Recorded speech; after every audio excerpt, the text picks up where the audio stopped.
किसी माई के लाल की जरूरत नहीं है कि वो पाकिस्तान की रियासत को ब्लैकमेल करे। है कि हम चाहते नहीं हैं कि यहाँ पे कोई लोगों का खून बहे। 6 पुलिस वाले शहीद किए गए और 700 से ज्यादा पुलिस वाले जो हैं वो जख्मी हुए। अब 3 पुलिस वाले शहीद हो चुके हैं 2 दिनों में और 49 से ज्यादा जख्मी हो चुके हैं कि जो बाहर के मुल्कों से, कई एक तो हिंदुस्तान से इनको जो है वो सोशल मीडिया हेल्प मिल रही है और कुछ और मुल्कों से भी मिल रही है। हम उन मुल्कों से भी राब्ता कर रहे हैं कि इन लोगों को वहां से निकाला जाए। आके मुल्क के हालात देखें। हम फ्रांस एम्बेसी को ना बंद कर सकते हैं और उसका एम्बेसडर यहां है ही नहीं है। मैं लाइव कह रहा हूं सारी दुनिया के सामने। वो कहते हैं हम गूगल से देखते हैं, मुझे तो आता नहीं गूगल से कैसे देखते हैं। सोशल मीडिया पे जो बाहर के मुल्क हैं वो भी मैंने मिनिस्ट्री ऑफ फॉरेन अफेयर से बात की है कि ये साइबर क्राइम्स FIA को मैंने सख्ती से हिदायत की है। नमस्कार दोस्तों, स्वागत है आप लोग का हिंदुस्तान स्पेशल HD के एक और नए वीडियो में। दोस्तों, जैसा कि आप लोग जानते हैं कि पाकिस्तान में लगातार जो TLP कर रही है उससे काफ़ी पाकिस्तान को नुकसान उठाना पड़ रहा है। लेकिन अब पाकिस्तान के जो 2 मिनिस्टर है, बड़बोले मिनिस्टर, वो अब लाइव TV पर आकर प्रेस कॉन्फ्रेंस करके रो रहे हैं कि इसको पूरी दुनिया का सपोर्ट मिल रहा है और ख़ास करके भारत का। दोस्तों, पाकिस्तान का ये आरोप है कि जो TLP का जो प्रोटेस्ट है उसको जो भारत है वो लीड कर रहा है और सोशल मीडिया हैंडल के थ्रू उनको और भी सपोर्ट भारत और इजराइल और काफ़ी देशों के द्वारा दिया जा रहा है। तो दोस्तों, आइए हम इस इंटरेस्टिंग वीडियो को देखते हैं क्योंकि आपको पता होगा कि शेख रशीद जो हमेशा से ही भारत पे आरोप लगाता रहा है कि भारत हमारे बीच में मुदाखलत करता है। लेकिन अब जो TLP वाला प्रोटेस्ट हो गया जिसमें कि काफ़ी पुलिस के जवान भी पाकिस्तानी मारे गए हैं। तो दोस्तों, वीडियो काफ़ी इंटरेस्टिंग होने वाली है, तो वीडियो को अभी से लाइक और हमारे चैनल हिंदुस्तान स्पेशल HD को भी सब्सक्राइब कर लीजिएगा क्योंकि हम आपके लिए ऐसी वीडियो लाते रहते हैं। तो चलिए बिना देरी के वीडियो को स्टार्ट करते हैं। और आज ये जो तंजीम है इसकी कोई हैसियत नहीं है। ना आप बड़े बड़े टेररिस्ट ऑर्गेनाइजेशंस के मुकाबले में आप उस तरह के, आपके पास हथियार नहीं है, आपके पास चीज़ें नहीं हैं, ना ही आप ये समझें कि आप रियासत को ब्लैकमेल कर सकेंगे। किसी माई के लाल की जरूरत नहीं है कि वो पाकिस्तान की रियासत को ब्लैकमेल करे।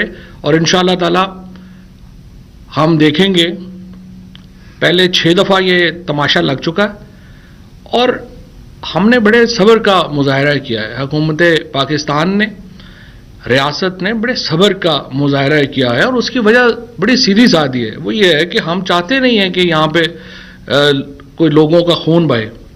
इनकी जो एक क्लास है, जो एक लीडरशिप की जो एक कुछ लोग हैं, उनको तो फर्क नहीं पड़ता लोगों के जान जाने से, बल्कि वो तो चाहते हैं कि सड़कों के ऊपर खून बहे, वो तो चाहते हैं कि यहां तमाशा लगे। अब पिछली दफा 6 पुलिस वाले शहीद किए गए और 700 से ज्यादा पुलिस वाले जो हैं वो जख्मी हुए। अब 3 पुलिस वाले शहीद हो चुके हैं 2 दिनों में और 49 से ज्यादा जख्मी हो चुके हैं। अभी भी कुछ देर पहले 27 क्लाशनकोफ बरदार जो हैं वो सादोगी में जो है वो इस तहरीक में शामिल रहे हैं।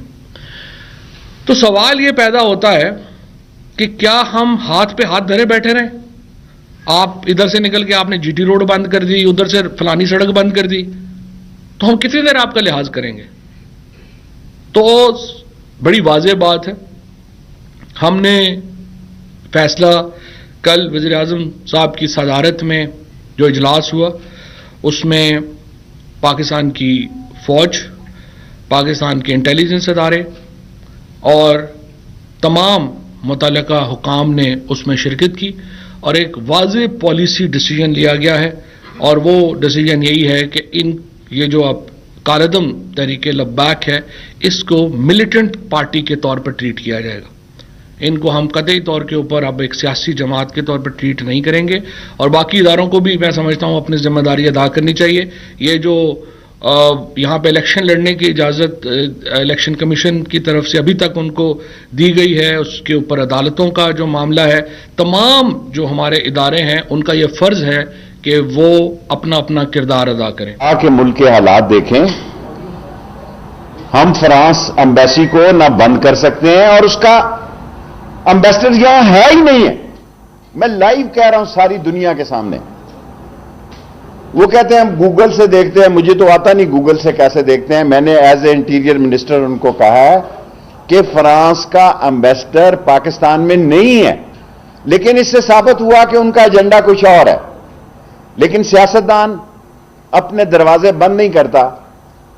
मैं ये बर्दाश्त नहीं कर सकता कि बीमार, स्कूल बंद, एम्बुलेंसेस ना जा सक रही हों और बावजूद नीचे आया हूं। इनकी हमसे कमिटमेंट थी, हम अपनी कमिटमेंट पे कायम हैं। इनकी कमिटमेंट थी कि हम जाते सार दोनों तरफ से रास्ते खोल देंगे। उन्होंने अपनी कमिटमेंट भी नहीं निभाई।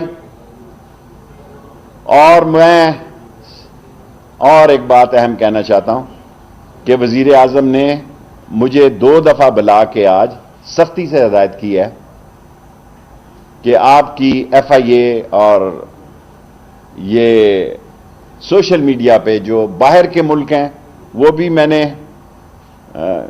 मिनिस्ट्री ऑफ फॉरेन अफेयर से बात की है कि ये साइबर क्राइम्स FIA को मैंने सख्ती से हिदायत की है कि जो सोशल मीडिया पे झूठी खबरें चला रहे हैं, शहीद तो पुलिस के हुए हैं 3, 70-80 जख्मी हैं और डायरेक्ट फायर किया गया। उनके पास लाठियां थी, टीयर गैस था, लेकिन एक बड़े खून खराबे से बचने के लिए, और मुझे अफसोस है, मैं हमेशा फजलुर रहमान का नाम एहतराम से लेता हूं और लेता रहूंगा कि मौलाना फजलुर रहमान साहब, मुल्क की संजीदगी को आप समझने की कोशिश करें।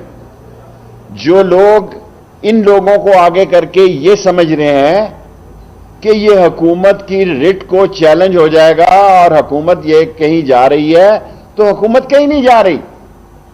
मुझे डर है कि ये ऑर्गेनाइजेशन जो है, जिसे अभी हमने कालादम करार दिया है, ये जो लोग देख रहे हैं उनके, वो समझने की कोशिश करें कि ये ना हो कि उन पर इंटरनेशनल पाबंदी लग जाए और वो दहशतगर्दों की आलमी तंजीम में आ जाएं, और फिर इनके लोग जो हैं उनके केसेस हमारे बस में नहीं होंगे। ये सारी बातें मैंने उनसे की, अभी तक कर रहा हूं, बावजूद इसके कि मैंने आज काबीना में जब ये सूरत हाल पेश की है, लोग समझते हैं कि मैं बहुत ज्यादा लचक दिखा रहा हूं। मैं एक सियासी वर्कर हूं, मेरा काम है, ये मेरी सियासी सोच है कि मामलात जो हैं उनके दरवाजे बंद ना हों, लेकिन मैं मजबूर हूं। जब पुलिस के 3 जवानों की लाशें ये क्लाशनकोफों से ऑटोमेटिक राइफल वेपन यूज करेंगे और पुलिस के हाथ बंधे हुए होंगे और वो सिर्फ टीयर गैस और लाठीचार्ज से इनका कैसे मुकाबला करेगी, इसलिए मैंने आज 6:35 पर पंजाब रेंजर्स को अमन व अमान के पूरे पंजाब में 60 दिन के लिए पंजाब हुकूमत को यह इख्तियार दे दिया है कि वो जहां चाहें इस पंजाब रेंजर्स को इस्तेमाल करें। इस तहरीक को हम इंशाअल्लाह ताला, जिस तरह से बाकी टेररिस्ट ऑर्गेनाइजेशंस का खात्मा हुआ है, आप देखेंगे कि इनका भी अब आगे मामला जो है उनको उसी तरीके से ट्रीट किया जाएगा। आपसे कुछ देर बाद IG पंजाब जो हैं वो अपनी प्रेस कॉन्फ्रेंस करेंगे और ऑपरेशन की डिटेल जो हैं वो उससे आगाह करेंगे, और फिर इंटीरियर मिनिस्टर जो हैं वो भी, उनको भी वज़ीर आज़म साहब ने हदायत दी है कि वो कौम को लम्हा ब लम्हा जो भी मामलात हैं उनसे आगाह रखें। अब तक जिस तरह मैंने आपको कहा, हमने बहुत रिस्ट्रेंट का मुजाहरा किया, एक जगह के ऊपर भी किसी सिविलियन को जो है वो उस तरीके से नहीं रोका गया, ना ही हमने कहीं पे ताकत का इस्तेमाल किया है।